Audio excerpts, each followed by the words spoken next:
सो आज का ये विशेष कार्यक्रम है भगवान शिव के महाशिवरात्रि के उपलक्ष्य में।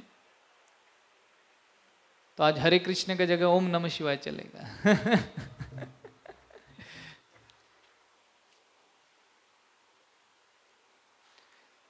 तो आज के कथा का विषय भी यही है कि भगवान शिव की महिमाओं का वर्णन, जो अपने अद्भुत कार्यों से इस संसार का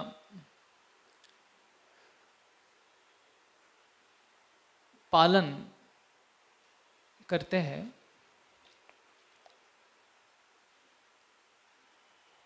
ऐसे भगवान शिव के संदर्भ में आज कुछ चर्चा करेंगे।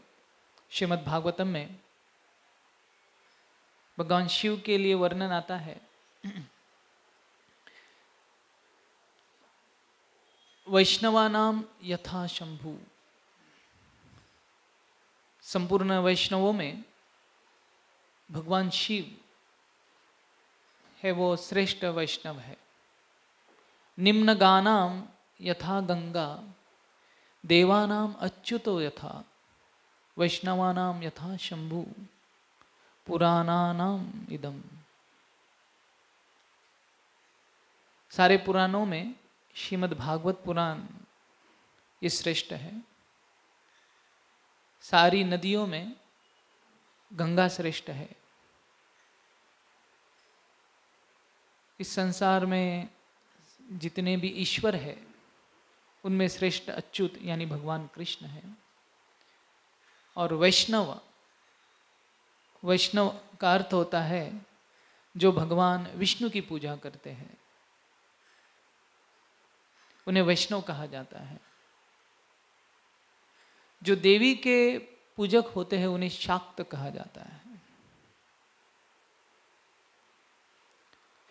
तो भगवान विष्णु के पूजकों में, उनकी सेवाओं में श्रेष्ठ कौन है? भगवान शिव। और भगवान शिव इस संसार में सारे जीवात्माओं को भी मार्गदर्शन करते हैं अपने व्यवहार के द्वारा।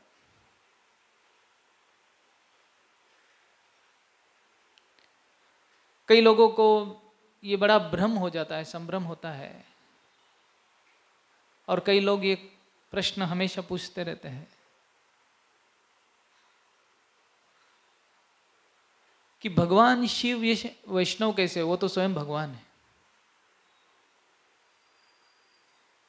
और कई जगह पर तो ये जो बात है इतनी सख्त तरीके से अपनाई जाती है कि वैष्णव और शैव जो भगवान शिव के पूजक है उनमें द्वंद्व होते रहता है। एक कहता है भगवान शिव भगवान है, और दूसरे कहते नहीं भगवान विष्णु भगवान। और हम जैसे अनाड़ी लोग हमेशा समंजस में रहते हैं कि क्या करें। लेकिन श्रीमद् भागवतम, हमारे आचार्य इस द्वंद्व पर प्रकाश डालते हैं और हमें समझाते हैं कि हमें क्या करना है।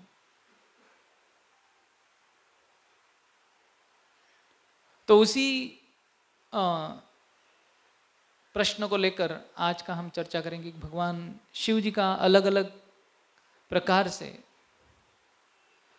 उनका महिमा क्या है, उनके गुण क्या है,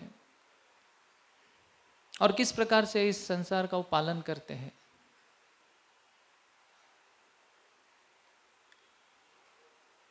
तो भगवान श्री कृष्ण के कई अवतार है, जो 6 अवतार, 6 प्रकार की अवतार होते हैं उनके। पुरुष अवतार, लीला अवतार, शक्त्यावेश अवतार, गुणावतार, युगावतार। ऐसे भगवान के अलग अलग प्रकार के अवतार होते हैं। तो गुना अवतार जो होते हैं, जो प्रकृति के गुणों को अध्यक्षता करते हैं, उसे गुना अवतार कहते हैं। तो ब्रह्मा जी रजोगुण का अवतार है। रजोगुण का महत्वपूर्ण पहलू क्या होता है? निर्माण करना। निर्मिति यह रजोगुण से ही हो सकती है। कोई भी कार्य होने दो, अगर आप में अगर रजोगुण उपस्थित नहीं है तो निर्माण कार्य शक्य नहीं है।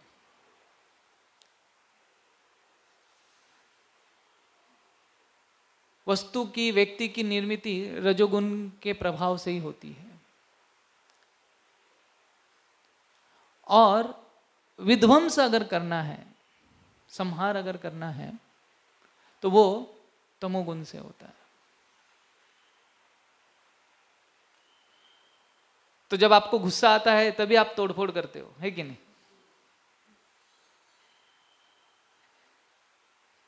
तो वो तमोगुण का लक्षण है।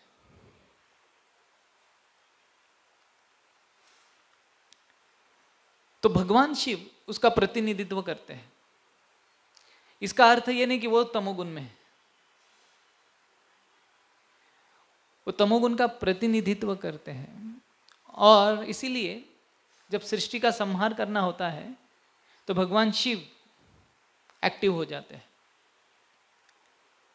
और भगवान विष्णु ये गुणावतार है, वो सृष्टि का पालन करते हैं सत्वगुण में। किसी भी कार्य को अगर आपको निरंतर चलाना है तो उसके लिए सत्वगुण बड़ा आवश्यक है ना। कभी कभी देखा जाता है कोई लोग जोश में कुछ नया चालू कर देते हैं, है ना, लेकिन वो चालू होने के बाद उसको सस्टेन करना सबसे कठिन बात है। तो वो जो मेंटेनेंस है, जो सस्टेनेंस है, पालन करना जो है, वो स्वयं भगवान विष्णु देखते हैं। तो सत्वगुण का प्रतिनिधित्व भगवान विष्णु करते हैं। इसीलिए संसार का जो भी आवश्यकता है, जब भी कुछ परेशानी होती है, जो भी कभी कुछ कमी गिर जाती है, तो कौन आता है पिक्चर में? भगवान विष्णु। तो इसीलिए भगवान शिव जो है, शिव जी ये भगवान कृष्ण के गुना अवतार है, तमोगुण का प्रतिनिधित्व करते हैं। और साथ ही साथ ये उन तमोगुणी लोगों का भी प्रतिनिधित्व करते हैं जो वैदिक सभ्यता के बाहर है। वैदिक सभ्यता का अर्थ है जो शास्त्रों का अनुगमन करते हैं, जो शास्त्रों का पालन करते हैं, तो वे लोग शास्त्र के अधीन रहकर अपना जीवन व्यापन करते हैं।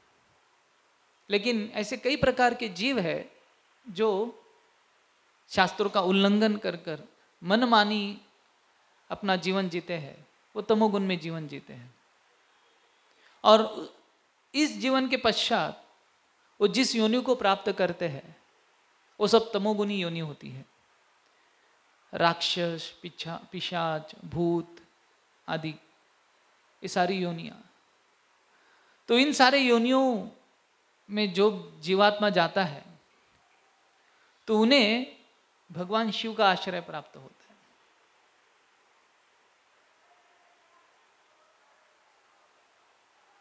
क्योंकि भगवान शिव ये बहुत ही कृपालु है। क्योंकि भगवान का क्या मिशन है, भगवान कृष्ण का क्या मिशन है कि संसार में जो भी विमुख जीवात्माएं हैं उनसे जो विमुख हो चुका है, उनको फिर से भगवान के पास आकर्षित करना। जब युद्ध की युद्ध भूमि पर, कुरुक्षेत्र की युद्ध भूमि पर जब दुर्योधन अचेतन होकर गिर गया था, उस समय भगवान कृष्ण को बड़ा दुख हुआ। दुर्योधन की इस अवस्था को देखकर दुखी कौन हुआ? भगवान कृष्ण। उद्धव जी ये याद कर रहे हैं विदुर जी के साथ कि भगवान कृष्ण दुर्योधन की उस अवस्था को देखकर बड़े दुखी हो गए, क्योंकि दुर्योधन भी एक जीवात्मा है, भगवान का अंश है। ममय वांश जीवलोके जीवभूत सनातन मन षष्टानि इंद्रियानि प्रकृति स्थानी कर्षति। कि इस संसार में हर एक व्यक्ति दुखों से पीड़ित होकर अपना जीवन व्यापन कर रहा है, अपनी इंद्रियों के साथ उसका हमेशा युद्ध चल रहा है और हमेशा दुखों का अनुभव करते हुए इस संसार में अपनी अहंकार और इच्छाओं को संतुष्ट करने में ही जीवन व्यापन कर रहा है। तो ये जब इस प्रकार का भाव दुर्योधन का था, भगवान ने उसे अपनी ओर खींचने का कई बार प्रयास किया, लेकिन दुर्योधन नहीं माना। आखिरी में भीम की गदा से मृत्यु शैया पर लेट गया। तो उस भग्नोरु, उसकी भग्न जहांगों को देखकर भगवान बड़े दुखित हो गए कि ये मेरा ही अंश इतनी पीड़ाएं सहन कर रहा है। तो चाहे वो असुर हो, चाहे वो सूर हो, देवता हो या दानव हो, सभी भगवान के अंश है। और भगवान यही चाहते हैं कि हर कोई जीवात्मा उनके पास लौट आए। तो ऐसे जीवात्मा जो भगवान से विमुख हो चुके हैं, जो भगवान के पास नहीं आना चाहते, तो उन्हें किस प्रकार से भगवान की ओर लाया जाए। तो भगवान अलग अलग रूप से, अलग अलग तरीके से प्लान्स बनाते हैं।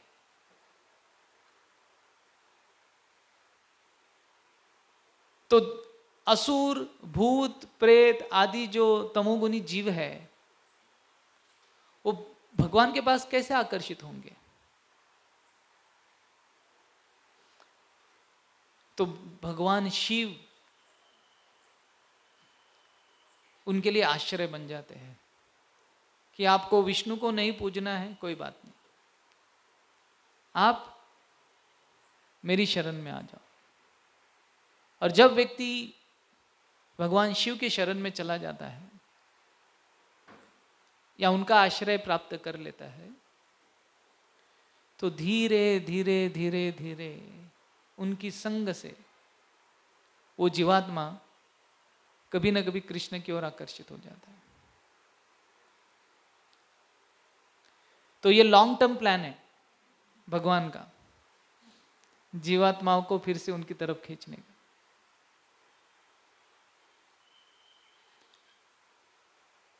तो ये भूत प्रेत आदि जो योनियां हैं, वो अलग अलग वस्तुओं से, अलग अलग भोगों से वो हमेशा आकर्षित होती है। तो इसीलिए शिव जी उन्हें एक्सेप्ट कर लेते हैं। चलो आप जिस भी अवस्था में हो, आप मेरा अनुसरण कीजिए। और भक्तों का अनुसरण करने से क्या होता है? भक्ति प्राप्त होती है। तो एक बार माता पार्वती ने भगवान शिव से पूछा कि आप ये ऐसा स्वरूप क्यों धारण करते हो? कि पूरे शरीर पर आप जो राख होती है, भस्म होती है, वो भी क्रेमेटेरियन अपना स्मशान की जो भस्म होती वो लगाते हो, और आपके पूरे शरीर पर सांप रहते हैं, आपका ये तिलक इस प्रकार से है। तो ये बड़ा विचित्र ऐसा आपका वेशभूषा है, आप ऐसा क्यों करते हो? क्योंकि जब माँ पार्वती का और भगवान शिव का विवाह होने वाला था, तो उनकी माँ पार्वती की माँ मैना, हिमालय की पत्नी, जब उन्होंने देखा कि अरे दामाद आए हैं और बाराती कौन है, तो वो देख के वो वहीं पर मूर्छित हो गई कि मेरी इतनी सुंदर कन्या है और इसका विवाह किसके साथ हो रहा है। तो ये देखकर बड़ी ही वो चिंतित हो गई। तो किस प्रकार से माँ पार्वती ने उन्हें चेतन अवस्था में ले आए और भगवान शिव से प्रार्थना किया कि भगवान आपका ये स्वरूप जरा विचित्र ही है, और मेरी माँ अपना दामाद बड़ा सुंदर देखना चाहती है, कृपा कर कर आप आपका स्वरूप बदलिए और इन पर कृपा कीजिए। तो भगवान शिव ने उनकी प्रार्थना सुन ली और शादी होने तक अपना स्वरूप बदल लिया। और जैसे ही शादी हो गई, बारात फिर से रिटर्न जाने वाली थी, तो उन्होंने अपना असली स्वरूप ले लिया। तो एक बार फिर माँ पार्वती ने पूछा, आप ऐसा स्वरूप रखती क्यों हो? तो तब भगवान शिव ने उन्हें समझाया कि देखो देवी, भगवान की जो अनुकंपा है, भगवान विष्णु ने एक बार इंद्र, देवता और असुरों में हमेशा युद्ध होता है, तो बड़े बड़े असुर जो है वो भगवान विष्णु के भक्त बन गए। नामोची और ऐसे कई प्रकार के असुर, इनका वर्णन आता है भागवतम में। तो इंद्र परेशान हो गए, कह रहे अभी असुर ही आपके सब भक्त बन गए, और वो हम पर आक्रमण करते हैं, तो हमारे पास कोई शक्ति नहीं होती है कि उनसे लड़ने की। तो आपको कुछ तो उपाय करना होगा कि असुर आपकी पूजा करते हैं और पापों से मुक्त हो जाते हैं, और मुक्त होने के बाद भी वो हम पर आक्रमण कर देते हैं, तो हमारे पास तो कोई चारा ही नहीं रहता है कि उनसे हम लड़ाई करें, वो इतने शक्तिशाली हो जाते। तो आपको कुछ तो उपाय करना होगा। तो भगवान विष्णु ने कहा ठीक है, क्योंकि भगवान इंद्रदेव के हमेशा रक्षा करते हैं, तो उन्होंने शिव जी को बुलाया और शिव जी को कहा कि देखो शिव जी, इंद्रदेव इस प्रकार से परेशान है, तो अगर हमें इस इंद्र को शांत करवाना है, उसकी कार्यक्रम को, उसके कार्यकाल को ठीक से चलाना है, तो आपको मेरे आदेशानुसार कुछ कार्य करना होगा। भगवान शिव ने कहा तो क्या मेरा क्या सेवा होगा? सेवक वही होता है जो अपने आराध्य की बातें सुने, है ना। तो शिवजी ने कहा ठीक है, आप बताइए क्या करना होगा मुझे। तो भगवान विष्णु ने कहा कि आपको शास्त्रों को लेकर नास्तिकवाद का प्रचार करना होगा, ताकि ये जो असुर है, असुर का इच्छा क्या होता है? असुर का एक ही इच्छा होता है कि मैं किस प्रकार से ईश्वर बन जाऊं और मेरे ऊपर कोई ईश्वर ना हो। यही असुर की इच्छाएं होती है। और ये असुर की इच्छाएं भगवान कृष्ण ने 16वें अध्याय में बताई है कि अभी मुझे इतना प्राप्त हुआ है, इससे और मैं अधिक प्राप्त करूंगा। ईश्वरोहम अहम भोगी सिद्धोहम बलवान सुखी।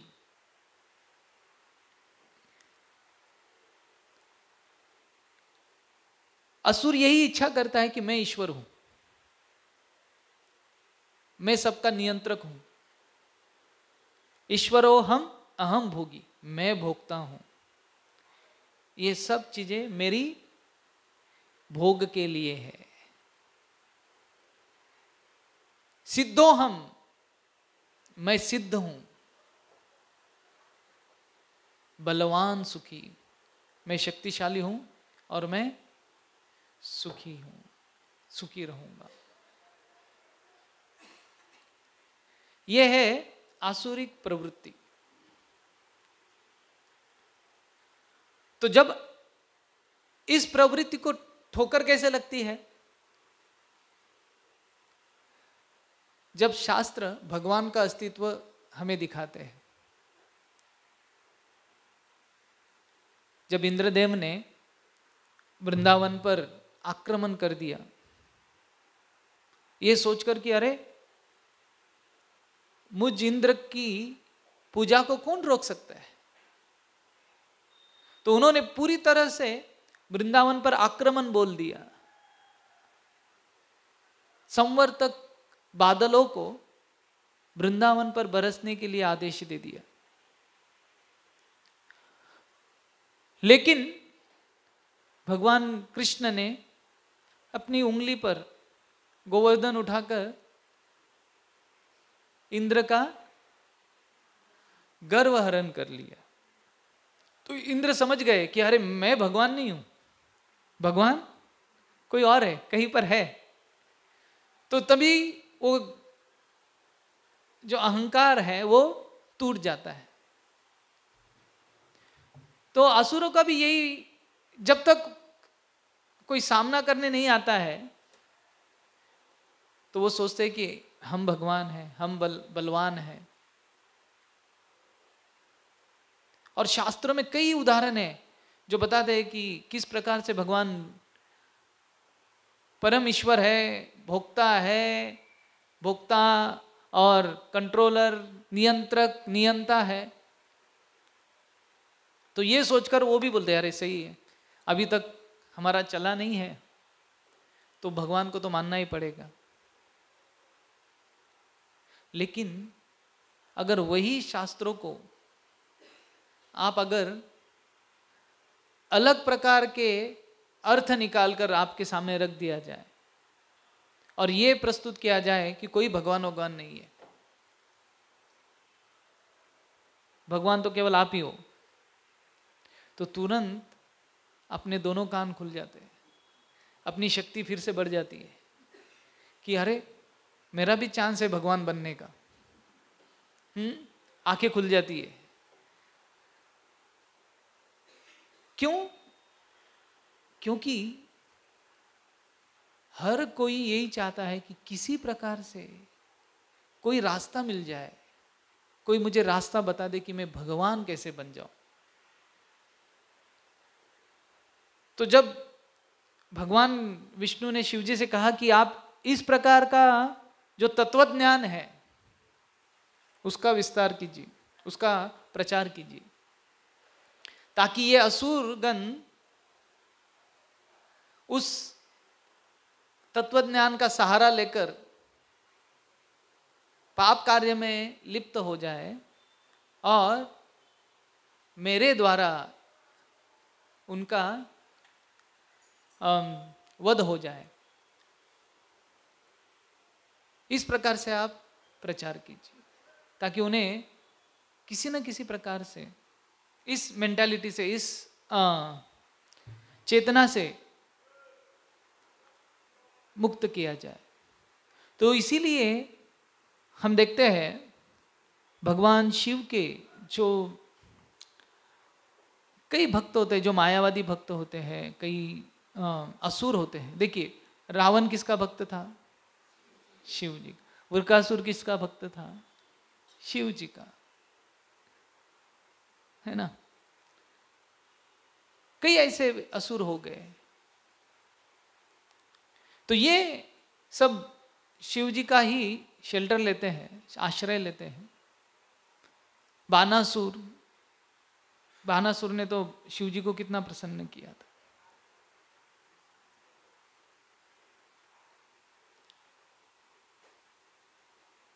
तो इसीलिए भगवान के इस कार्य में भगवान शिव अपना सर्वस्व अर्पण कर देते हैं। इसीलिए उन्हें वैष्णवा नाम यथा शंभु कहा गया। चौथे अध्याय में भगवान शिव के गुणों का वर्णन बड़ा सुंदर रूप से किया गया है। ये प्रसंग आता है महाराज दक्ष और शिव जी के उपस्थिति में, जब यज्ञ का आयोजन किया गया था।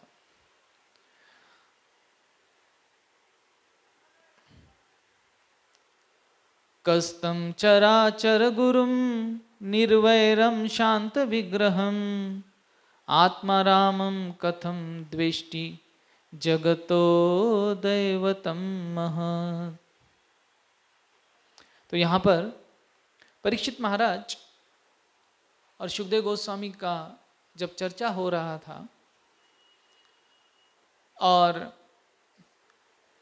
भगवान सुखदेव गोस्वामी महाराज मनु के वंशज का वर्णन जब कर रहे थे, ब्रह्मा जी के पुत्रों का जब वर्णन कर रहे थे, तो उन्होंने बताते बताते कहा कि महाराज दक्ष की पुत्री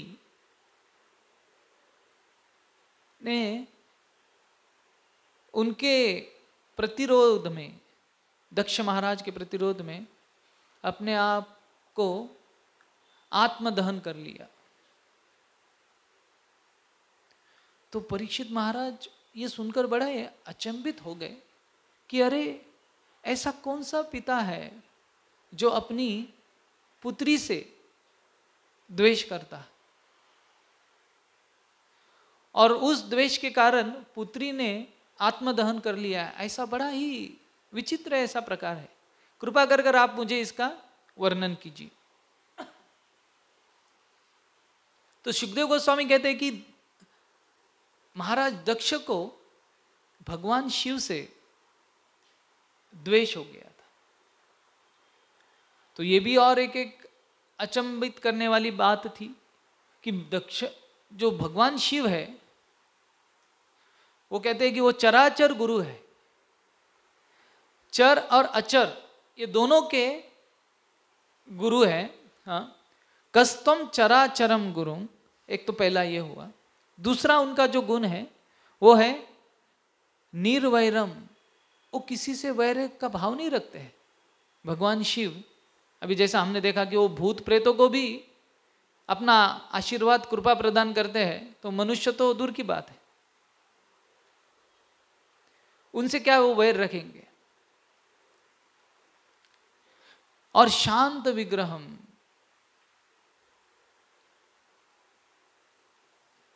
बड़े ही शांत है। अभी कोई शांत व्यक्ति है, उससे भला कौन द्वेष करेगा। आत्मा रामम कथम द्वेष्टि, और ये खुद ही खुद में आनंद लेते हैं। आत्माराम है। आत्माराम व्यक्ति किसी पर आश्रित नहीं होता है। तो ऐसे आत्माराम शिव जी और निर्द्वेष्टि, एक निर्वैर हो गया, किसी के साथ एनमिटी नहीं है, किसी के साथ शत्रुता नहीं है, और दूसरा है किसी का तिरस्कार भी नहीं करते हैं। अगर कोई आपका तिरस्कार करता है तो यू हैव अ राइट्स कि भाई आप भी उसका तिरस्कार करो, लेकिन जो व्यक्ति किसी का तिरस्कार ही नहीं कर रहा है, उसके प्रति दुर्व्यवहार करना और उसके प्रति तिरस्कार करना कैसे संभव है? यह प्रश्न परीक्षित महाराज ने सुखदेव गोस्वामी से पूछा। तो कस्तम चराचर गुरुम, तो ये पहला गुण है भगवान शिव का। गुरु का अर्थ होता है जो अंधकार में फंसे हुए जीवात्मा है उनको भगवत भक्ति की राह दिखाना, वो गुरु होता है। तो चर और अचर, चर का अर्थ होता है जो कॉन्शियस है, जो चेतन है, ऐसे जीवात्माएं, और जो अचेतन है ऐसी जीवात्माएं भी, उनके भगवान शिव गुरु है। और कहते हैं निर्वैरम,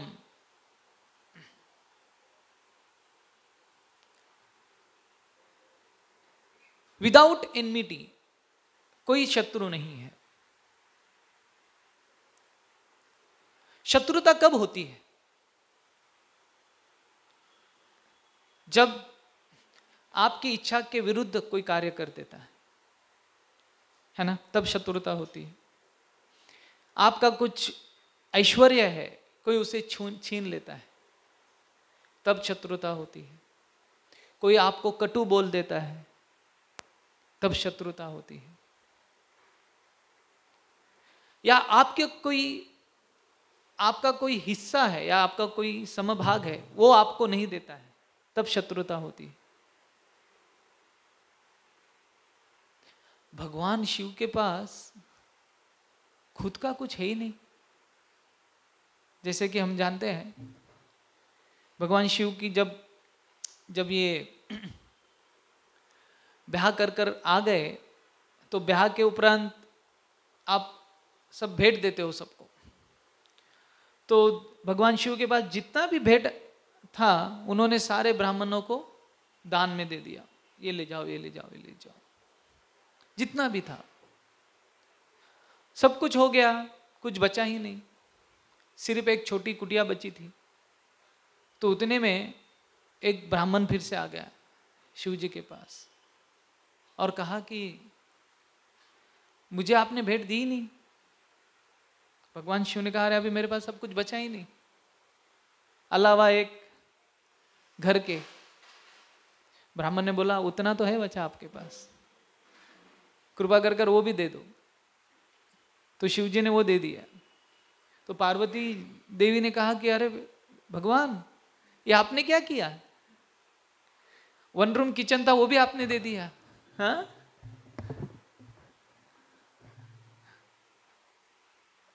तो शिवजी ने कहा कि कोई बात नहीं, हम कैलाश पर जाकर रह लेंगे।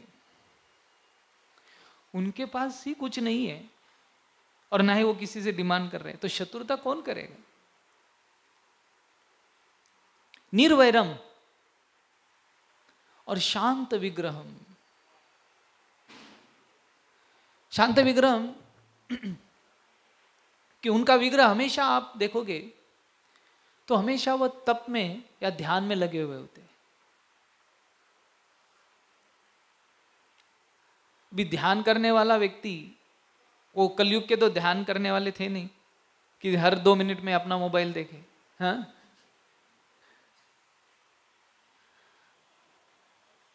उनका ध्यान ऐसा था कि देवता तक परेशान हो गए कि यार इनको ध्यान से बाहर लाना है, हमको हमारा जो सेनापति है वो प्राप्त करना है इनके द्वारा।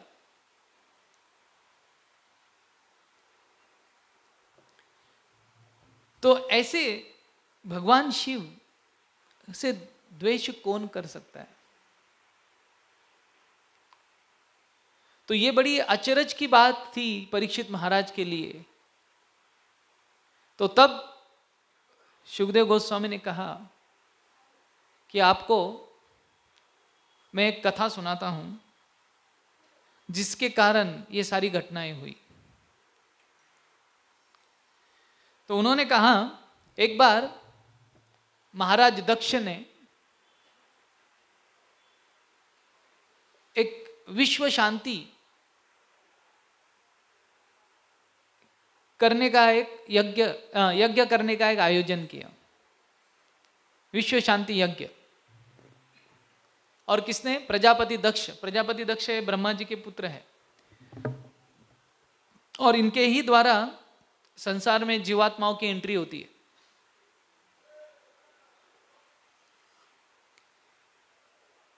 तो उस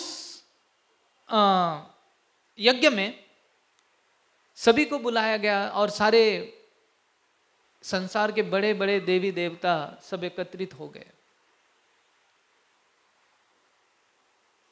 ब्रह्मा जी, शिव जी, बाकी सब इंद्र, चंद्र, वरुण, सब जितने भी देवता हैं, क्योंकि महाराज दक्ष ब्रह्मा जी के पुत्र है और उनके द्वारा ही सारी योनियां, सारे प्रजातियां आई है। तो वो यजमान थे और इनकी एक पुत्री जिसका नाम था दाक्षायणी, उनका और एक नाम था सती, वो भगवान शिव जी से ब्याह कर दी गई थी। तभी यजमान जब आए यज्ञ मंडप पर तो सारे देवी देवता उनको देखकर उनके आदर में खड़े रह गए। और जब सब खड़े रह गए, केवल दो व्यक्ति खड़े नहीं रहे, वो है एक ब्रह्मा जी और दूसरे शिव जी। तो महाराज दक्ष ने सबको देखा, सारे देवताओं ने उन्हें आदर अर्पण किया, लेकिन ये दोनों को बैठा देखकर वो थोड़ा डिस्टर्ब हो गए। तो ब्रह्मा जी का तो वो समझ गए, ब्रह्मा जी उनके पिता है। तो ब्रह्मा जी को आदर करने की कोई आवश्यकता है नहीं, लेकिन उनका दिमाग फिर गया ये देखकर कि मेरा जो दामाद है उसने मुझे आदर अर्पण नहीं किया, वो बैठा ही रहा, शिवजी बैठे ही रहे। तो ये देखकर उनका जो मन था वो विचलित हो गया और सारे उपस्थित महानुभावों को उद्देश्य करते हुए दक्ष महाराज कहने लगे कि देखिए, मैं आगे अभी जो कुछ भी कह रहा हूं ना, कहने जा रहा हूं, वो किसी ईर्ष्या के कारण नहीं कह रहा हूं, किसी राग या द्वेष के कारण नहीं कह रहा हूं। मैं तो एक एटिकेट क्या होता है, एक आचरण क्या होता है, उसके बारे में आप लोगों को कुछ बताना चाहता हूं। तो ये कहकर उन्होंने पहले कह दिया कि मैं किसी द्वेष भावना से नहीं कर रहा हूं। बड़ा इंटरेस्टिंग है, उनको मालूम था ये सब बोला जाता है कब? जब आदमी गुस्सा होता है, जब द्वेष होता है। तो लेकिन अपनी साइड क्लियर करने के लिए उन्होंने पहले बोल दिया, अरे नहीं, मैं किसी द्वेष के कारण नहीं बोल रहा, लेकिन एक सभ्य व्यक्तियों में, सभ्य लोगों में आचरण किस प्रकार से किया जाता है उसका मैं आपको थोड़ा ज्ञान देने का प्रयास करता हूं। तो उन्होंने शुरुआत की कि देखो ये जो मेरा दामाद है, इसने मेरी जो पुत्री है उसका हाथ पानी ग्रहण किया है, बोल तो उससे ब्याह किया है, लेकिन ये भी भूल गया कि ससुर को किस प्रकार से आदर करना चाहिए। इसका हुलिया तो देखो।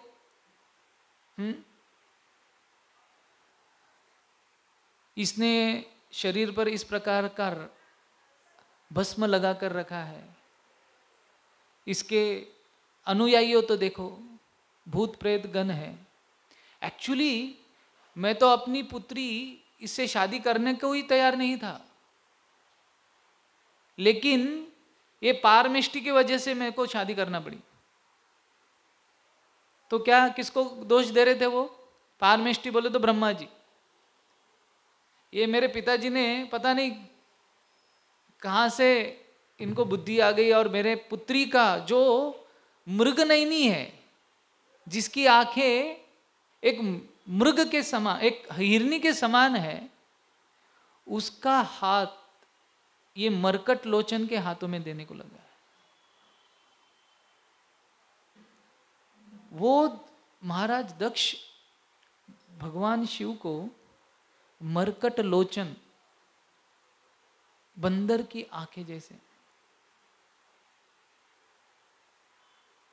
और मेरी पुत्री क्या है? मृगनयनी, जिसकी आंखें हिरनी के समान सुंदर है। लेकिन ये ब्रह्मा जी के वजह से, बोले तो दोष अभी किसको दे रहा है? पिताजी को भी दे रहे हैं। तो कभी कभी ऐसे होता है जीवन में,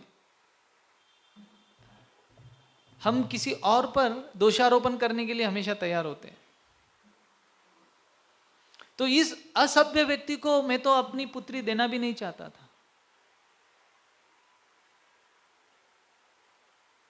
जो इतनी सुंदर है, जो इतनी सुशील है, लेकिन ये ब्रह्मा जी के कारण मुझे अपना, और इसने अभी मैं इसका ससुर होने के बाद भी इसे मुझे आदर करने में परेशानी हो रही है। तो मैं आज इसे श्राप देता हूं कि आगे चलकर जो देवताओं का भाग होता है यज्ञ में, वो इसे प्राप्त न हो। इसका इस प्रकार का दुर्व्यवहार कदापि शोभा नहीं देते। तो भगवान शिव इतना अपमानित होने के बाद भी शांत बैठे रहे। उन्होंने एक शब्द तक नहीं बोला। यह है शांत विग्रहम। हम में से अगर यहां पर बैठे बैठे अगर हमें एक गाली भी कोई दे दे ना, तो यहां पर हम तांडव मचा देंगे, है कि नहीं? और जो असली तांडव करने वाले हैं वो इतना सारे देवी देवता, सारे इस संसार के बड़े बड़े महारथी वहां पर उपस्थित है, उनके सबके सामने भगवान शिव का इस प्रकार का अवहेलना महाराज दक्ष कर रहे हैं। तृणादपि सुनीचेन तरोरपि सहिष्णुना अमानिन मानदेन कीर्तनीय सदा हरि। तो अगर हमें लगता है कि अरे इस प्रकार का व्यवहार मेरे साथ ही क्यों होता है ना? कभी कभी भक्तों को लगता है अरे ये भक्त ने मुझे ऐसे कैसे बोल दिया, मैं क्या ऐसे हूं क्या, अभी मैं कल से जपा ही नहीं करूंगा, छोड़ो इन भक्तों का साथ। लेकिन भगवान स्वयं इस प्रकार के, अभी ये निर्वैर है, निर्द्वेष्टि है, फिर भी इनको इस प्रकार का व्यवहार सहन करना पड़ता है। तो हम लोगों की बात क्या है? अगर किसी ने हमको कुछ गाली दे भी दी, कुछ भला बुरा बोल भी दिया,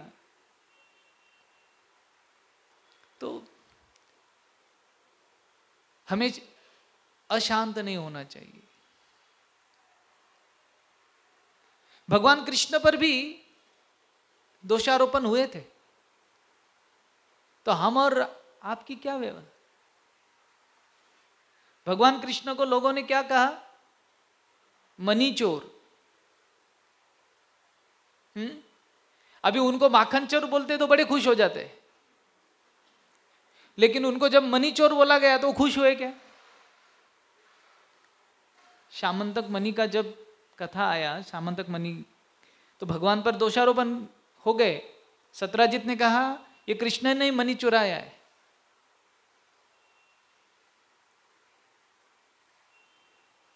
तो कृष्ण, भगवान कृष्ण ने प्रसन्न होकर सत्यराजित को वरदान नहीं दिया कि अरे हाँ तुमने मुझे मनी चोर कहा, वेरी नाइस वेरी नाइस। भगवान कृष्ण पर भी दोषारोपण हुए। यहां पर भगवान शिव जो संहार कर सकते अपने तीसरे नेत्र को खोलकर, वहां पर ही दक्ष महाराज को संहार कर सकते हैं, लेकिन सहन शक्ति ये बहुत ही महत्वपूर्ण है।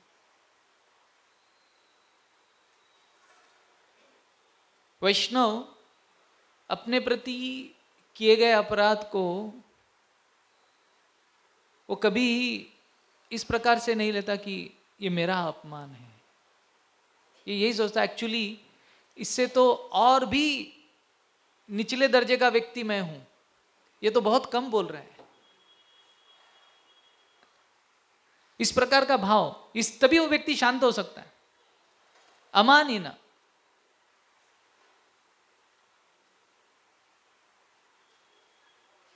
तो भगवान शिव वहीं शांत बैठे रहे, लेकिन उनके जो अनुचर थे,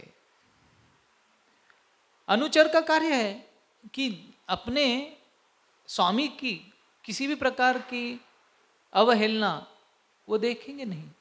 तो नंदीश्वर वहां पर उपस्थित थे, तो तब नंदीश्वर ने भगवान शिव के अपमान के प्रति बाकी वहां पर उपस्थित लोगों को श्राप दे दिया, और दक्ष महाराज को यह श्राप दे दिया कि जल्द ही आपको बकरे का सिर प्राप्त होगा। और यहां पर जितने भी उपस्थित ब्राह्मण हैं वो सब भगवान के तत्व ज्ञान से हमेशा दूर रहेंगे। तो ऐसे वहां पर शाप अभिश्राप चलता रहा। भगवान शिव शांत रूप से देखकर चले गए। फिर कुछ समय के पश्चात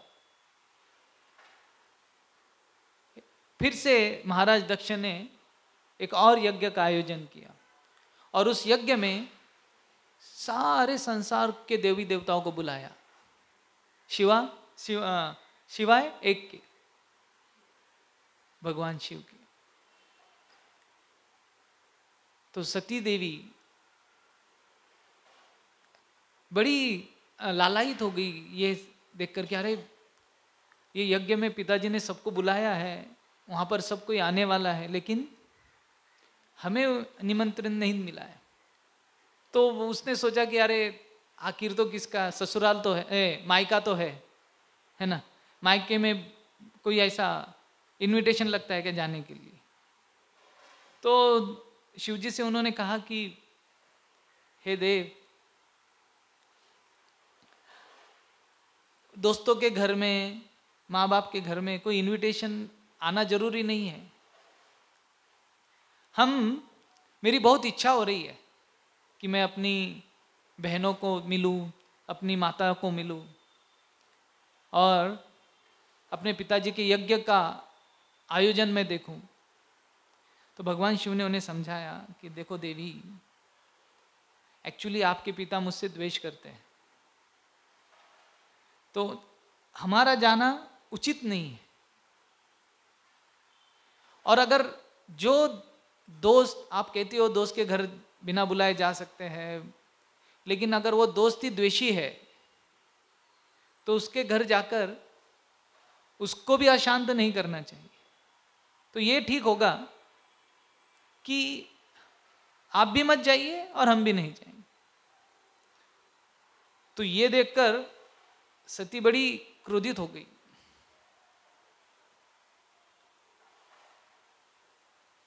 तो उन्होंने कुछ कहा नहीं, लेकिन आंखों से बता दिया, है ना, कि क्या उनकी इच्छा है। तो सती ने भगवान शिव की इच्छा का पालन न करते हुए अपने पिता के घर वो चली गई। लेकिन जब वो वहां पर पहुंची तो महाराज दक्ष ने उनका स्वागत किया ही नहीं, उनकी तरफ देखा तक नहीं। तो ये बड़ा विस्मयकारी था दाक्षायणी के लिए। तो उनकी माँ बहनें सब आकर उनका स्वागत की, लेकिन मन में तो लगी रहा था कि महाराज पिताजी ने अभी तक स्वागत नहीं किया। और जब यज्ञ की शुरुआत हो गई, देखा भगवान शिव के लिए कोई ऑफरिंग ही नहीं है। तो ये देखकर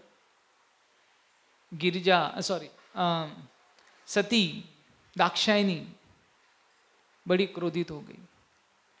और तब उन्होंने महाराज दक्ष से कहा, हे द्विजवर, हे द्विज, आप इस संसार के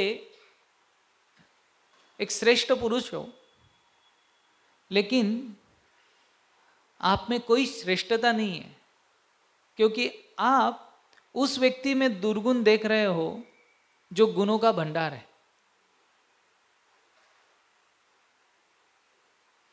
और ऐसा कहकर उन्होंने अपने आप को ज्वाला के अधीन कर दिया। उन्होंने कहा कि ये मेरा जो शरीर है ना, ये आपसे प्राप्त हुआ है, इसीलिए मेरा नाम है दाक्षायणी। तो मैं आज ये आपकी जो निशानी है उसे ही नहीं रखूंगी। तो उन्होंने अपना वो शरीर अपने शरीर के ज्वाला से ही भस्म कर दिया। फिर भगवान शिव को जब इस घटना का पता चला तो उन्होंने अपने बालों से एक व्यक्ति को निर्मित किया, जिसने दक्ष के पूरे यज्ञ को तहस नहस कर दिया। महाराज दक्ष का गर्दन काट दिया।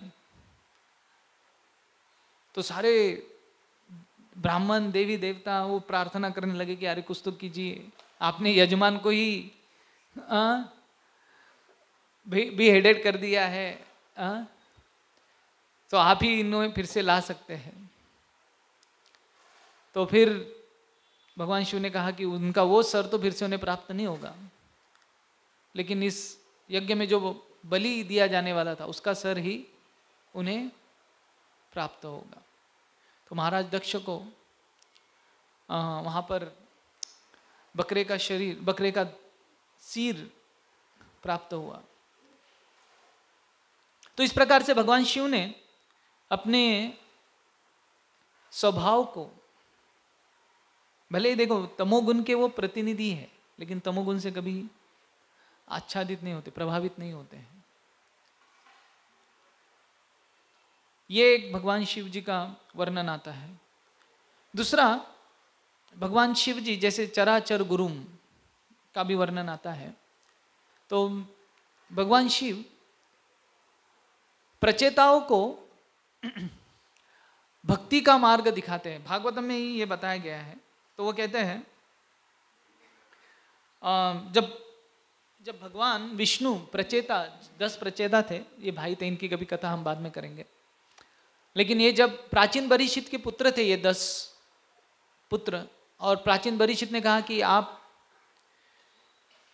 आप ये राजकारभार जो हमारा जो राज्य है उसे लेने के पहले आप जाकर पहले भगवान की पूजा अर्चा कीजिए, भगवान में भक्ति आपका संलग्न कीजिए।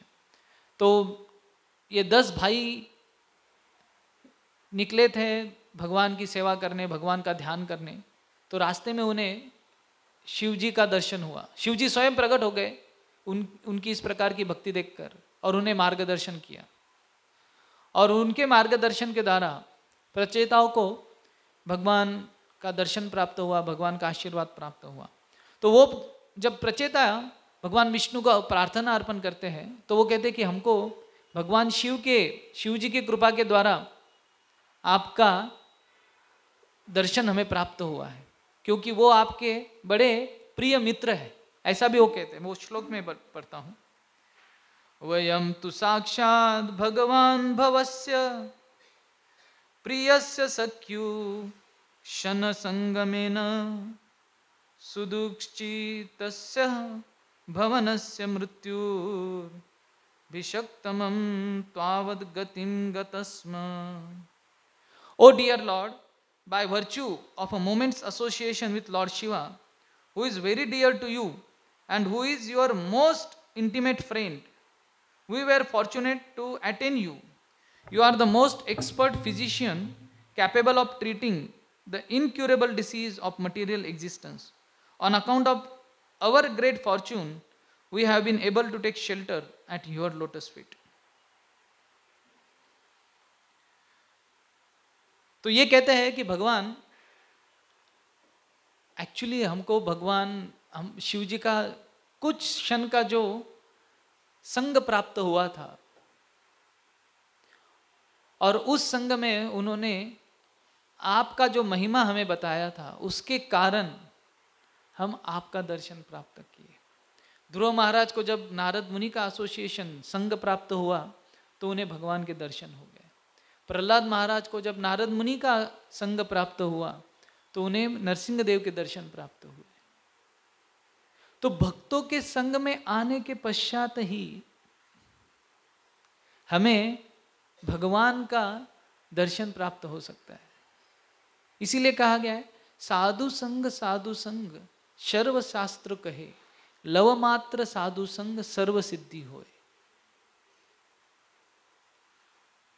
तो प्रचेता ये जो 10 भाई थे उन्हें भगवान शिव का संग प्राप्त हुआ और वो कहते हैं कि हे भगवान विष्णु, आपके प्रिय और आपके सखा। तो भगवान शिव ये भगवान विष्णु के सखा भी है और हमेशा भगवान विष्णु और शिव में कोई अंतर नहीं होता है। तो एक बार की एक घटना है, ये विष्णु धर्मोत्तर नामक एक ग्रंथ में इसका कथा आता है। तो एक बार एक ब्राह्मण थे जो हमेशा भगवान विष्णु का पूजा करते थे और अलग अलग स्थानों पर जाकर वहाँ पर अपना संग देकर भगवान का पूजा कर कर लोगों को पावन करते। तो एक बार ऐसे ही एक स्थान से दूसरे स्थान पर जा रहे थे, तो एक स्थान पर थक हार कर वो बैठ गए। तो एक छोटा सा गांव था, वहाँ पर वहाँ का जो मुखिया था वो भगवान शिव का भक्त था।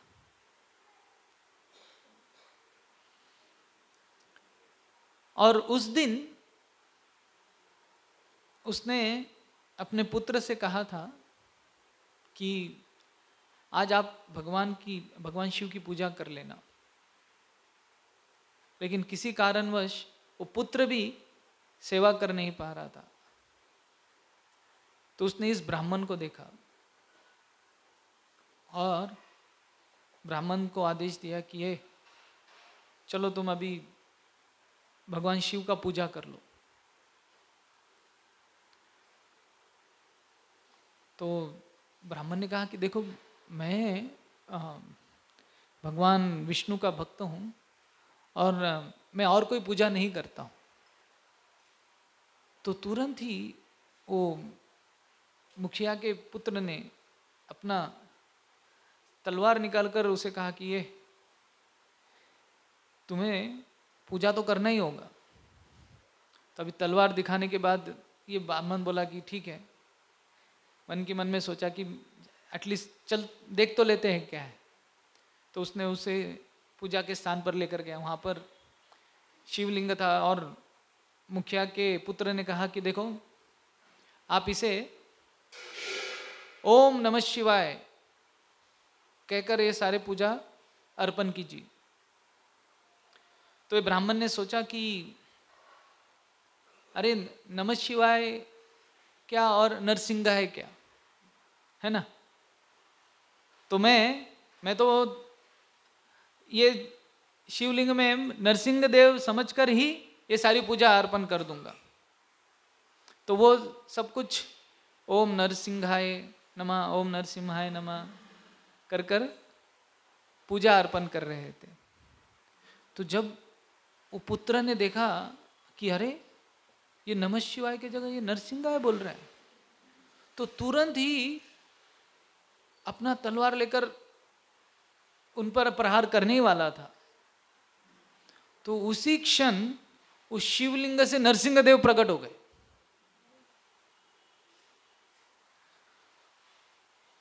और नरसिंह देव ने फिर इस पुत्र की और सारे परिवार की हिरण्यकश्यपु की गति कर दी।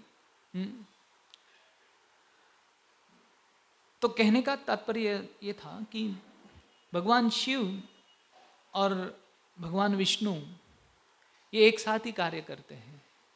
इनके स्वरूप अलग अलग है, लेकिन इनका जो मिशन है वो एक ही होता है। प्रभुपाद जी से किसी ने पूछा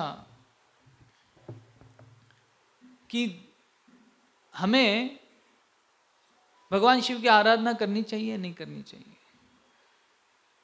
तो प्रभुपाद जी ने कहा कि वैष्णव शिव जी की पूजा करते हैं, लेकिन किस भाव में करते हैं कि ये भगवान के बहुत श्रेष्ठ भक्त हैं और मुझे उनसे भक्ति प्राप्त करनी है, ये भाव में वो पूजा करते हैं।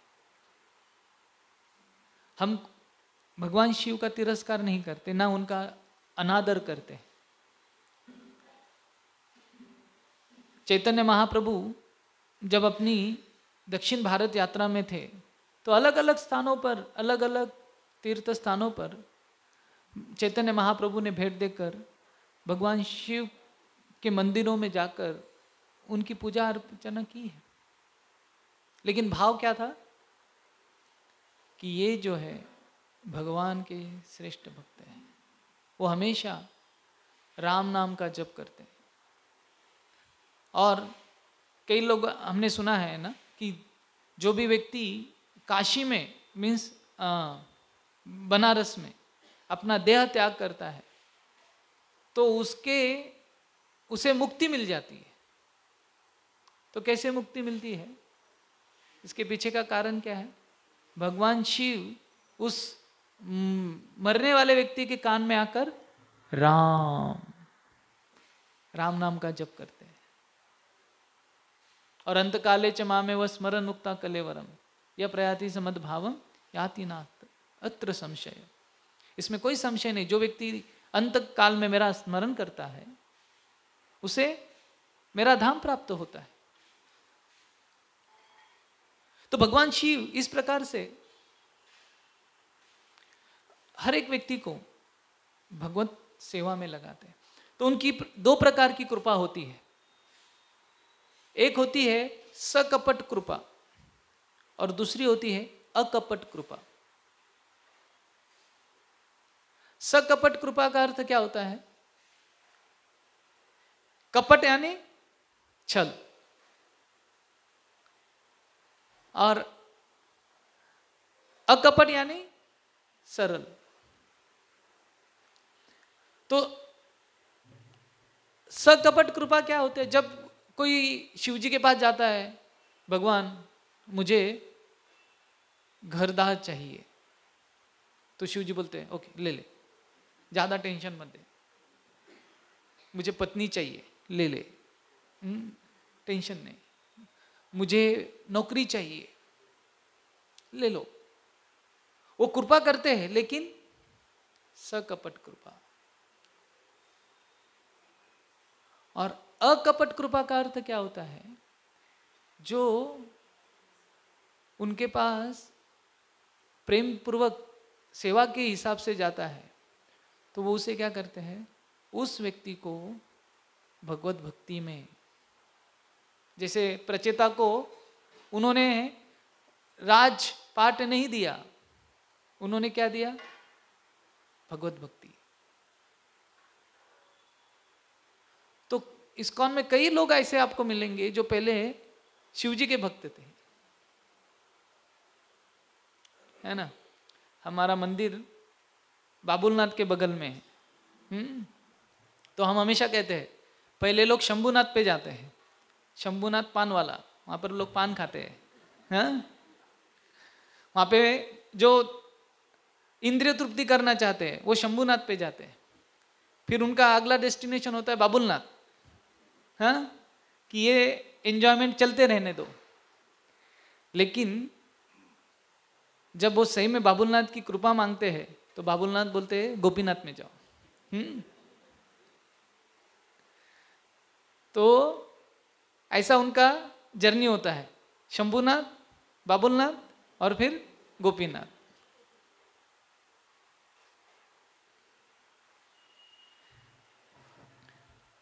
तो हमें ये भ्रम नहीं होना चाहिए कि अरे मैंने भगवान शिव का पूजा छोड़ दिया है, या मैंने गोपीनाथ का सेवा कर रहा हूँ या कर रही हूँ, अभी क्या शिव जी मुझसे नाराज हो जाएंगे? नहीं, अगर वो नाराज हो जाएंगे तो वो वैष्णवानाम यथा शंभु यथा वैष्णवानाम यथा शंभु कैसे रहेंगे? उनकी अकपट कृपा क्या है कि आप उनके आराध्य का सेवा करने में लग जाए। और वो और डायरेक्टली कैसे वो सेवा करते? वो हनुमान जी बनकर भगवान राम की सेवा करते। हनुमान जी रुद्र अवतार है ना। और भगवान भी कभी कभी अपने भक्तों की सेवा करने में आनंद प्राप्त करते हैं। तो राम जी आप देखेंगे, राम जी भगवान शिव का पूजा कर रहे हैं रामेश्वरम में। तो इसका यह अर्थ नहीं होता कि अरे अभी हाँ देखो भगवान राम ने शिव जी की पूजा की तो अभी शिव जी ही सुप्रीम पर्सनैलिटी ऑफ गॉड है। तो कृष्ण तो अर्जुन के सारथी बन गए, तो इसका मतलब अर्जुन भी तो सुप्रीम पर्सनैलिटी ऑफ गॉड है क्या? हाँ? नहीं, वो भगवान का हमेशा ये भाव रहता है कि किसी प्रकार से मैं अपने भक्तों की सेवा करूं, अपने भक्तों का नाम और ऊंचा करूं। तो एक बार भगवान शिव ने भगवान कृष्ण से ये प्रार्थना की कि भगवान इस संसार में आपसे अधिक मेरी पूजा होनी चाहिए। क्या कहा? आपसे अधिक मेरी पूजा होनी चाहिए। और ये सत्य है। कल जब शिवरात्रि में बाबुलनाथ मंदिर में कहाँ तक लाइन लगी थी? बाबुलनाथ मंदिर से लेकर पेडर रोड तक की लाइन थी। 6 घंटा दर्शन के लिए लग रहा था। और जन्माष्टमी में हमारे भक्तों का दर्शन 15 मिनट में हो जाता है। बोल तो कितनी बड़ी भी लाइन रहने दो, उतनी बड़ी लाइन होती, 15 मिनट में दर्शन। और यहाँ पे कल 6 घंटा। हम प्रसाद देते फिर भी लोग नहीं आते। हाँ? वहां पर प्रसाद भी नहीं था, लेकिन फिर भी 6 घंटा लोग खड़े थे। तो है ना, भगवान शिव ज्यादा पूजे जाते हैं भगवान कृष्ण से। तो ये पूछा गया कि अरे आपने भगवान से ज्यादा पूजा जाने का वरदान मांग रहे हो भगवान से। बोला हाँ, क्योंकि भगवान उन व्यक्तियों पर तुरंत कृपा कर देते हैं जो उनके भक्तों का भक्त होता है। तो अगर मैं ज्यादा पूजा जाऊंगा तो मेरे जो भक्त होंगे उन पर कृष्ण जरूर कृपा करेंगे। तो इसीलिए उनका भक्त बनाने के लिए आपको सबको मेरा भक्त बनाना पड़ेगा। तो इसीलिए शिव जी खुद कैलाश पर रहते हैं, लेकिन उनके जो भक्त होते हैं वो राजमहलों में रहते हैं। तो युधिष्ठिर महाराज ने वही प्रश्न पूछा सुखदेव गोस्वामी से कि ये लक्ष्मीपति है लेकिन इनके भक्त फकीर है, और ये कैलाश में रहते हैं, हाँ, और इनके भक्त पूरा ऐश्वर्य में रहते हैं। तो ये गलत उदाहरण है। कौन भक्त बनेगा फिर आपका?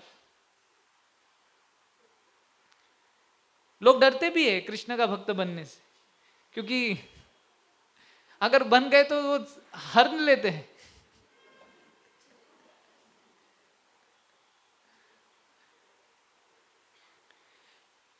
तो लेकिन भगवान शिव का ये उद्देश्य क्लियर है कि ये जो लोग मेरी चरण में आएंगे कम से कम उन्हें भगवान की कृपा प्राप्त हो जाएगी।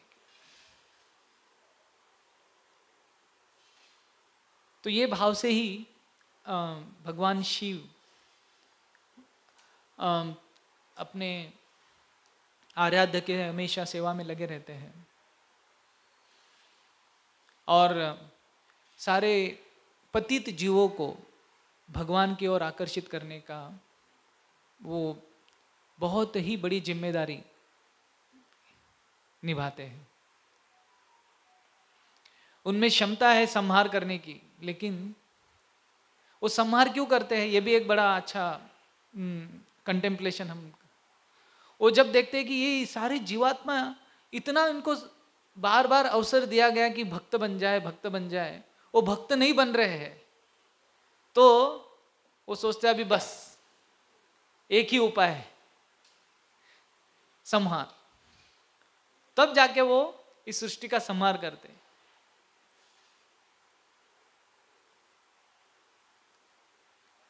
तो यही भगवान शिव का उदाहरण है, उनकी असीम कृपा। हम देखते हैं हलाहल विष ग्रहण कर कर उन्होंने सारे संसार को बचाया।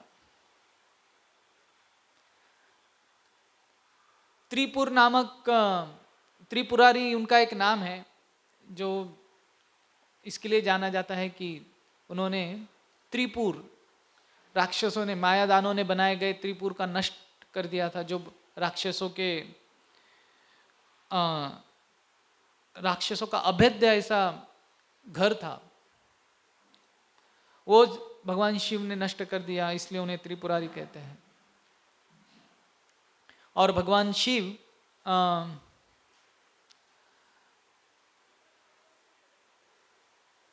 गंगा नाथ भी कहते हैं उन्हें, क्योंकि इस संसार में हमारे लिए जो गंगा उपलब्ध है वो शिव जी के कृपा के कारण ही हमें प्राप्त हुई है।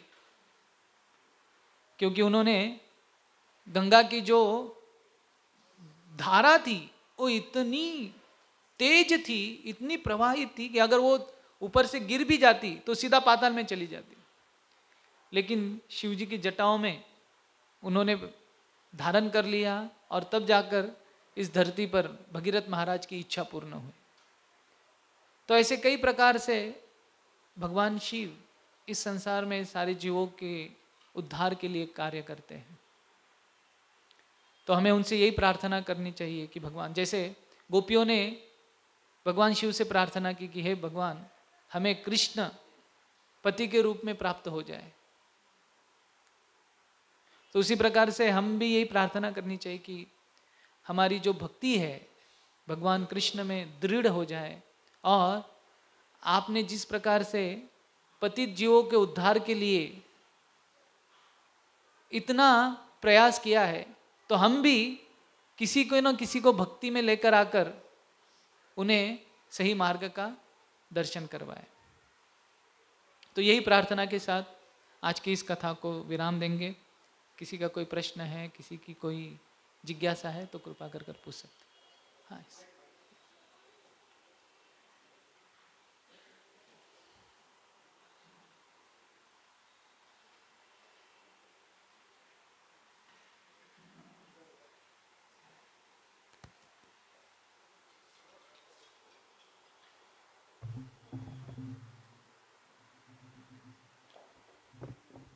हरे कृष्ण।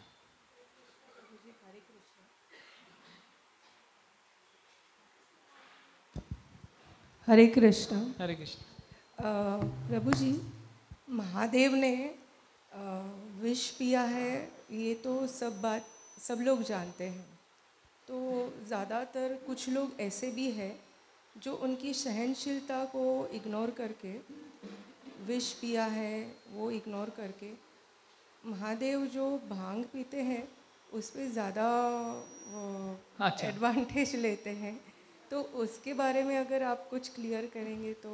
अच्छा। ये मिसकॉन्सेप्ट बहुत लोग रखते हैं कि अरे महादेव ने तो ये किया है तो हम भी ये करें, तो उसके बारे में आप कुछ क्लियर करेंगे। हरे कृष्णा। जीवात्मा हमेशा यही देखता है कि मेरे इंद्रिय तृप्ति के लिए कौन से प्रसंग काम के हैं, हाँ?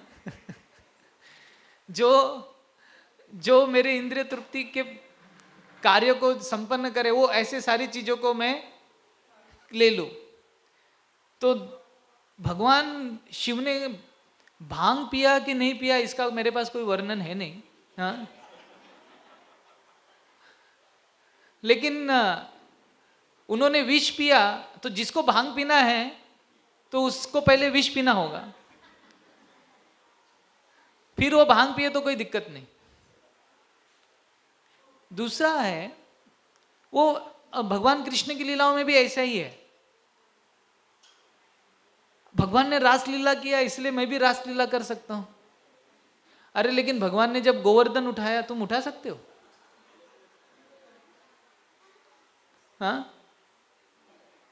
भगवान ने अपनी छोटी उंगली पर 7 दिन 7 रात गोवर्धन को उठाया, तब जाके उन्होंने रास किया। तो आप कम से कम एक दिन तो गोवर्धन उठा लो, या एक दिन फैनी उठा लो। वो नहीं, क्योंकि ना हर एक जीवात्मा चीप इमिटेशन करना चाहता है। अपने आप को किसी तरह से उसे दिखाना है कि मैं भी भगवान हूं। तो फिर वो इस प्रकार के कार्यों में संलग्न हो जाता है कि अरे भगवान भी पीते हैं, अरे वो लेकिन वो क्या पीते हैं, यहाँ की भांग, उनको क्या जरूरत है क्या भांग पीने की, हाँ? वो स्वयं ही भगवान के नाम में इतने मदमस्त है, बाकी भांग भींग पीने की आवश्यकता क्या है? गांजा या चरस पीने की उनको आवश्यकता है? ये सब यहाँ के ही कुछ मन घड़ंत चीजें लोग अपना भगवान पर आरोप कर देते हैं। और अगर वो करते भी होंगे तो उसका उद्देश्य कुछ और है। जैसे भूत प्रेत आदि लोगों को अभी वो उनका खाना ही मांस है, ये है, तो भगवान शिव बोलते आ रहे तेरे को मांस भी खाना है ना, तो अर्पण करके खा। इसीलिए वो उस प्रकार का भाव रखते कि कम से कम उसमें जो खा रहा है, जो इंद्रिय तृप्ति कर रहा है, उसे अर्पण करने का भाव जागृत हो जाए। शराब पी रहा है तो कम से कम वो अर्पण करके पी, प्रसाद के रूप में पी। तो ये भाव है। लेकिन उसे हम एक विधि बना लेते, अरे नहीं, अभी रंग पंचमी आ रही है तो भांग पीना जरूरी है, वो भांग पीना कुछ जरूरी नहीं, हमारी इंद्रिय तृप्ति करना जरूरी है, इसके लिए हम भगवान के नाम पर उसको करते हैं। कुछ तो वो है ना, आप अगर कुछ गलत कार्य करते हो तो आपके हर एक व्यक्ति चाहे कोई भी हो उसके मन में गिल्ट होता है, हाँ, कि अरे मैंने गलत कार्य कर दिया, गलत कार्य कर दिया, करना नहीं चाहिए था। लेकिन क्या होता है, वो गिल्ट से छुटकारा पाने के लिए हम क्या करते, अरे भगवान ने भी तो पिया था ना, तो मैंने पिया तो क्या दिक्कत है। तो वो गिल्ट से हम मुक्ति करना चाहते हैं, हम एक सपोर्ट देना चाहते हैं हमारे गिल्ट को, गिल्ट ना हो करके क्या, अरे नहीं नहीं उन्होंने भी क्या, उन्होंने रास रचाया, मैंने एक दो के साथ रचाया तो क्या दिक्कत। तो ये भाव है एक्चुअली। हरे कृष्ण। माता पहले उनका एक प्रश्न ले लो फिर आपका ले लेते। हाँ बोल दीजिए ना।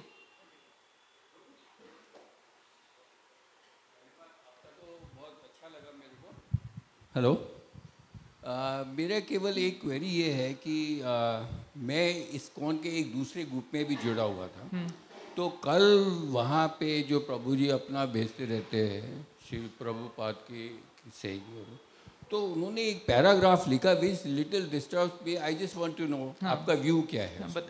मैं वो view part of the para पढ़ देता हूँ जो रेलिवेंट है। दो Lord Shiva may be the best among the devotees, but still your attention should be exclusively focused on Krishna. If you argue that you want to focus your attention on Shiva because he is best among the devotees, then focus your attention on Srila Prabhupada, because Prabhupada is a greater devotee than Lord Shiva. Prabhupada has done what Shiva could not do. Prabhupada has preached the holy name of Krishna around the world and turned the most fallen soul into pure devotees of Krishna. This feat has not been matched by Shiva as of date. Therefore, if you want to serve best among the devotees, then serve Srila Prabhupada, the founder Acharya of Krishna consciousness. हाँ, इस प्रकार के ये जो है ना, इस प्रकार के जो मैसेजेस है उसको कभी प्रभुपाद जी ने स्वीकार नहीं किया है। जी, आपने जैसे बोला कि चैप्टर 4 में शिव का काफ़ी गुणों का वर्णन है, हाँ। मैंने उनको उसका मीनिंग भी भेजा, फिर भी वो मानने को तैयार नहीं।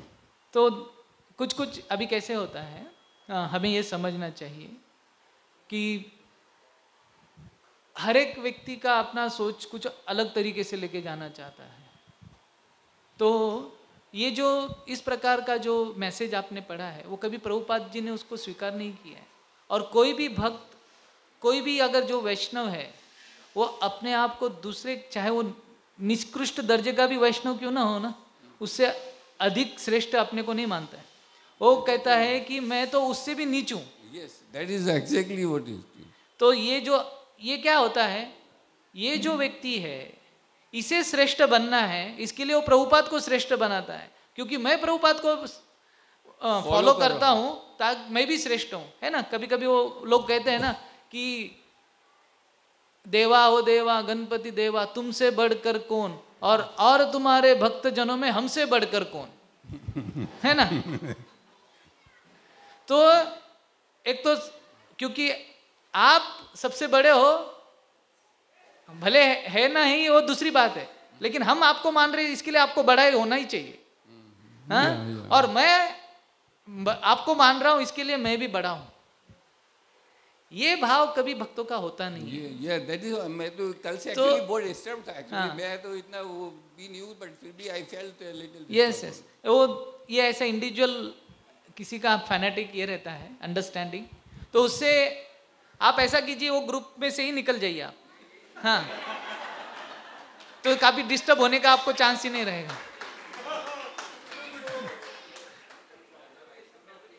हाँ, देखो क्या है, अभी कभी इस्कॉन के नाम पे कोई अपना मत दे दे, उसको हम स्वीकार नहीं करते। अभी हजारों, अभी लाखों करोड़ लोग इस्कॉन से जुड़े और इस्कॉन के नाम पे कुछ भी ऐसे अनाप शनाप मैसेज भेजने लगे। अब वो देखो, ऐसे भोंदू लोगों को भी 2500 लोग मिल जाते हैं, इसका नंबर से कोई मायने नहीं रखता है। आप क्या दे रहे हो वो वैष्णव सिद्धांतों से मिलजुलता है कि नहीं, ये मायने रखता है ना? ठीक है, हरे Krishna.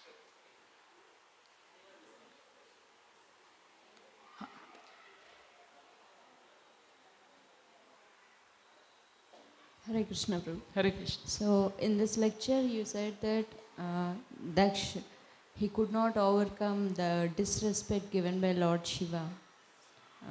So, the times are different. It's not Kali Yuga at that time. So, he must be a very austere person because he begot Mother Sati as a child. So, if he could not get over that desire for recognition, of that desire for respect, then what is our hope? Means it is such a great, deep desire, that desire for respect. Then what is our practice and what is our hope in that regard? Yeah, so thank you. So good question. Whether it is Kali Yuga or whether it is Satya Yuga, the desire for recognition, desire for respect is there in everyone. But when we come in the association of the devotees, then all such desires, they starts melting. Because you understand your insignificance. No matter how great you are, there is someone greater than you. Krishna arranges. When the day you start, you are great in something. You next moment, you will get someone better than you. And that time you realize, my God, I was thinking I am great in this, but that person is greater than me. If you are great in speaking, someone else will come, will speak better than you and will attract more than you. If you are greater in some skill, if you think I donate more to Krishna, so next day you will see somebody has donated everything to Krishna. So Krishna makes sure through the association of the devotees that your ego gets purified. When you chant, your mind gets purified. When you read scriptures, your intelligence gets purified. And when you are in the association of the devotees, your ego gets purified. And in the association of the devotees, your ego gets pulverized. So, Krishna takes care of your desires for respect. If you are sincere, then he will make sure that they don't trouble you. And you accept Krishna as and you start thinking, actually I am insignificant. Krishnadas Kaviraj Goswami, who was writing Chaitanya Charitamrita, such a masterpiece. What he writes? That Jagai Madai hoite मुई से पापिष्ट, पुरीशीर कीट होते मुई से लगिष्ट. Jagai Madai hoite koti koti gun. Are this Jagai and Madai, these fellows, they are better than me. And I am lowest, even lowest than the worm in the stool. So it is just not words ornament, but that is their mood, that is their emotions. So when we chant the holy name of the Lord, when we are in the association of the devotees, then these desires, they slowly disappears. Because as long as you keep yourself in the center, till that time you feel that everyone should get attracted to me. But when you start keeping Krishna in the center, then you understand, you realize, actually I am the servant of Krishna. I don't want to be recognized. I want to come out of that recognition. And then you become peaceful. Because Bhukti Mukti Siddhi Kami Sakale Ashanta. Anyone who desires anything in this world, he will remain disturbed, he will remain dissatisfied. Krishna Bhakta Nishkam Atayeva Shanta. So the devotee of the Lord, he doesn't desire. Krishna, if you want to recognize, you recognize. If you don't want to recognize, you don't. I don't mind. My goal is to please you. And anyway, if you get pleased, that is my success. So this is how we overcome desire for recognition. And Krishna doesn't miss, if he wants to glorify someone, so no matter where you are, how unrecognized you are. Chaitanya Mahaprabhu, you remember Sridhar Kolavecha. Devotees were not knowing who is this Sridhar Kolavecha. And in Mahaprakash Lila, he is telling, bring that Sridhar Kolavecha. I want to give my mercy to him. So, and devotees were searching him. Where is Sridhar Kolavecha? Who is this? So, Krishna made him, even devotees were not knowing. He made him such a great devotee. You see, he recognized. And there was a Dukhi. There was one servant in the house of Srivas Thakur. She was just bringing the water from Ganges and pouring, just keeping in the service of Srivas Thakur. So Chaitanya Mahaprabhu said, why she should be Dukhi? She should be Sukhi. So this is how Krishna showers that mercy. So devotee, they don't generally try to get recognition. They want to give recognition to Krishna. And by giving him recognition, your desire for recognition goes away. Is that okay? Hare Krishna. So shall we stop here? Huh? Actually, you have one question. Hare Krishna, Hare Ravji shared one shloka in the class of Vaishnavanamyata Shambho. So can I say the full shloka? Which one? Vaishnava. निम्नगानां यथा गंगा देवानां अच्युतो यथा वैष्णवानां यथा शंभो पुराणानां इदं तथा. Thank you. Hari Bol.